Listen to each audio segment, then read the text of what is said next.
Why are South African troops in the Eastern DRC? So South African troops are in the Eastern DRC under two missions. Under MONUSCO, we are there as part of the Force Intervention Brigade, as part of the only offensive mandate that the UN has given.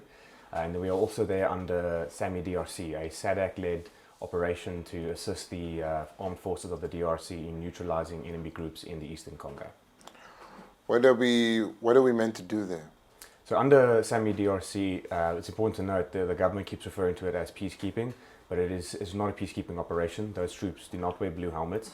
They are there under a peace enforcement mandate to assist the DRC in neutralizing armed rebel groups. So in essence, that involves a level of combat operations centered towards and aiming around neutralizing insurgent threats. So combat, fighting. Fighting, yeah? We're there to fight rebels? Yes. When did South African troops first go to the Eastern DRC?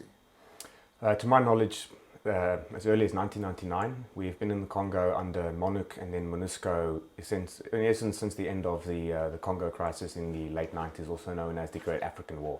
When they forced Mobutu out? Afterwards, when there was a fight in the Eastern DRC, partially a consequence as well of the Rwandan genocide, where Rwanda also invaded the Eastern DRC, and Uganda was involved as well. I believe Zambia was involved. There were a lot of, it's known as the Great African War. And then why did we go there? Did someone ask us to come?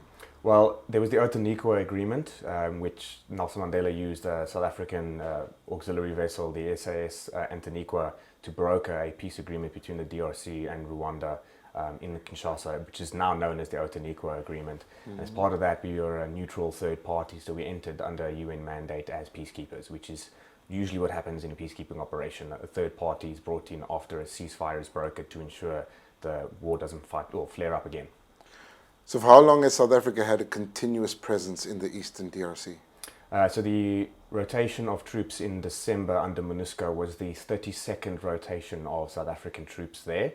It's important to note that, for reference, the Americans did 30 rotations to Afghanistan.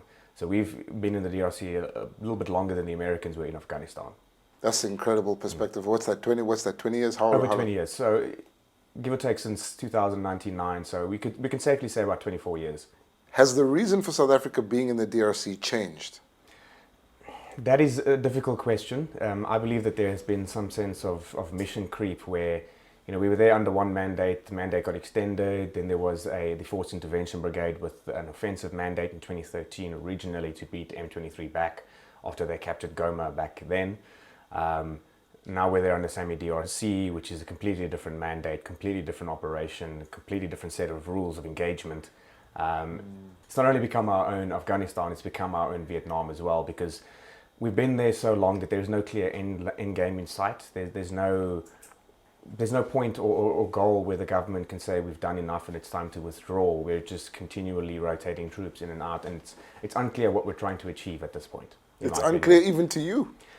I could tell you why we're there and why we should be there. I think the government's done a very bad job about trying to educate and argue to the public why we should be there. I think we are there in essence to ensure that there is peace and stability in the continent. I'm glad that the president says that it is our responsibility, because I do believe it is our responsibility to ensure that our continent is peaceful. But they've done a very bad job about arguing why it's our responsibility. Since when has the Southern African military intervention in the DRC been active? It has been active since 2023. So troops first went through towards the end of 2023. I believe it was around November. I may be wrong on that, but it's important to note that the troops that are there now are still the first rotation of troops under SAMIDRC. They haven't been rotated out. So why did the SADC countries deploy troops to the DRC?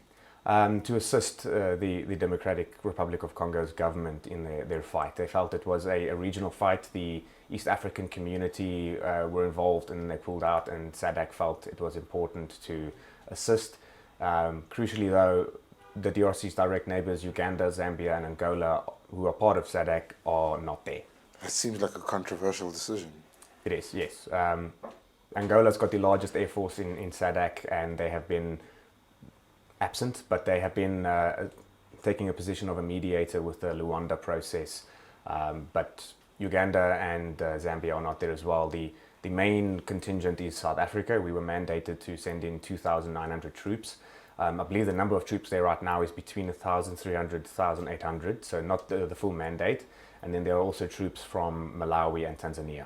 Why did South Africa send troops to Eastern DRC if it already has troops working with the Force Intervention Brigade? That is an excellent question that I think the President should answer. Do you know? It's not 100% clear, and I am trying to fully understand it myself, because SAMIDRC was mandated with 5,000 troops. MONUSCO has 15,000 troops, and if MONUSCO couldn't do the job of 15,000, I don't see how 5,000 could. Specifically with the lack of air support, I don't see how they thought they were going to make much of a difference. But the SADC troops' loyalty is to the DRC government, right? Yes, in essence, we are an extension of their armed forces and operating under their direction and under an offensive mandate to assist them. We are party to the conflict. And the UN forces? They are there under a UN mandate to keep the peace. You know, I'm just asking to get perspective because if we've been there for over 20 years, but we've never had more than a dozen casualties in a single operation, it means that we must be doing something differently now that's leading to this kind of outcome. Well, in 2024, SAMIDRC, South Africa suffered 9 casualties in 2024 in the DRC. There was a murder-suicide, another murder, and then there was a fragging of an officer, and then there were 6 combat deaths, including an incident where the United Nations believes that one of our APCs was hit by an anti-tank missile, most likely fired by M23. So it is a big departure. This is, at 14, it is quite close to the, officially at 14, it's quite close to the number of casualties we sustained in 2013 at the Battle of Bangui. So it shows that, you know, it's in one battle there's been quite a high number of casualties in regards to what we're used to. So there has been some sort of action. Just put it into context though. Was this an operation gone wrong? Or what exactly happened that's put us across from each other right now? In my opinion, it was the result of poor planning and warnings not being heeded. We've been saying since the beginning that the troops were poorly equipped. They did not have the necessary equipment. Even if you look at the basing and in a lot of the footage from the fighting that's come out, you'll see that some of the tents are less than 3 meters from the external fence. There were not many fighting positions in the base, there weren't many bunkers built, and we were surrounded by high ground. At the base or where the fighting was happening? The fighting was happening at the base. It believes that... all of it? Well, there was a base at Sake and a base at the airport, and it seems that at first the attack started at Sake, and then they moved around and attacked Goma. Yeah, but okay. How was M23 able to do this now if we've been there for 25 years almost and they haven't been able to do it before? Well, M23 came out of the woodworks in 2022. They came out of the woodwork again and went on a renewed offensive. As to why, after 10 years of silence, they came out of the jungle again, that's, it's an open question, but many people believe that it is Rwandan support. The UN agrees. The UN has said that they've observed Rwanda troops crossing the border and joining M23. A Rwandan surface-to-air missile system fired on a UN drone, and a lot of the M23 fighters we have seen are wearing Rwandan-issued body armor. They are using Rwandan-issued weapons such as the MSBS Grot, which is a Polish assault rifle that Rwanda has acquired, and they're the only country in the region that's acquired it.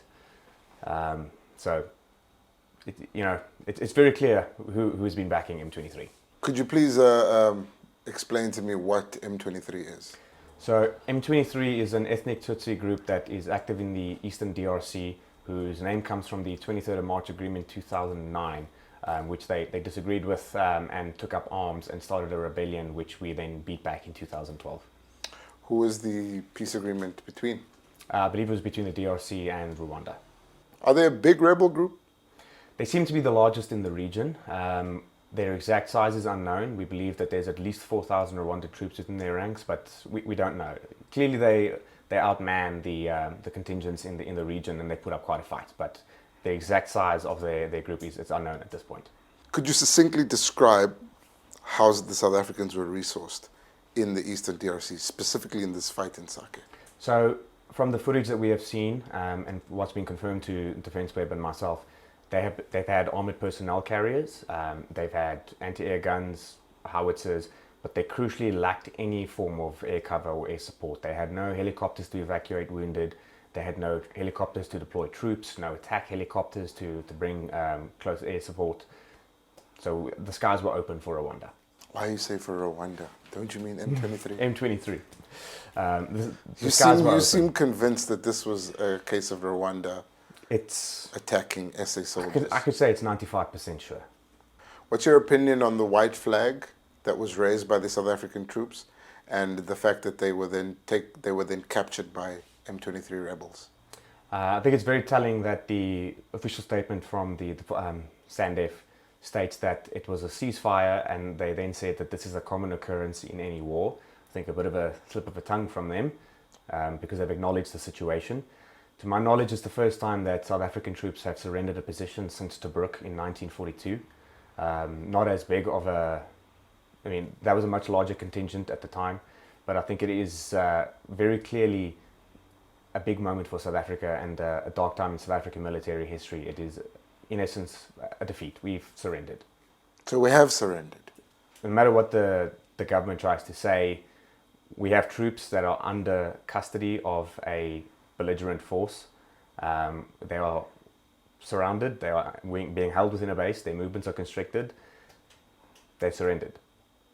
Does that make them prisoners of war? That's a very good question. That implies that they are being held by a state actor.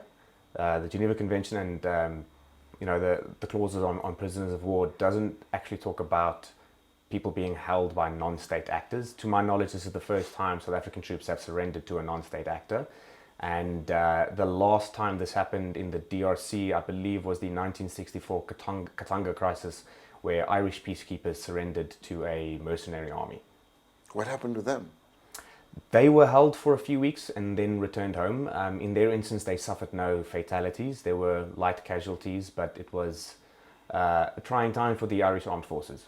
What's Rwanda's role vis-a-vis its relations with South Africa when it comes to negotiating for the release of these SANDF troops that are being held by rebels? Again, it's telling that we are negotiating with Rwanda for the release of our troops. It just shows the situation. The Romanian mercenaries that were there were allowed safe passage home through Rwanda. I think if we have to get our troops home and there's a possibility that they have to come home through a flight through Rwanda, it's going to show clearly that they were at Rwanda's mercy. Do you know how many troops are being held by the M23 rebels? It's unclear at the moment. The government hasn't confirmed, but we know that there are some troops at the airport in Goma, and there may be some troops still in Sake, but it's unclear what the total number of troops being held is. But it's not the majority of the SAMIDRC deployment? We don't know. You don't know? There hasn't been a comment from the government on the number of wounded and who's being held. We just know that there are troops being held at the airport. Again, I know this through sources within the South African National Defence Force. Man, that seems hairy. It is a dilemma. It shows we have very few good options here. In fact, I would venture as far as to say we don't. We don't have many good options. With the reinforcement would only be of the SAMIDRC troops. Yes, and what kind of reinforcement it would be when, again, I know our government and our troops have trained quite a few times on an airport seizure, but we've never trained on an airport seizure where our troops are being held at a base at the airport by another armed group. We lack the logistical infrastructure to actually get a sizable force in country quickly enough to do anything really, and it'll be incredibly damaging to our reputation, but no more than the damage we've already received. But again, the focus should be on bringing the troops home. Finally, you think this could trigger massive spending on resources for the Department of Defense? I hope so. I think the Defence Force now, after bringing the troops home, the next step should be reviewing the leadership, reviewing the structure, a new defence review, commitment of spending, and a plan. As the Chief of the Defence Force, or the Chief of the Army's memoir says, planning is everything.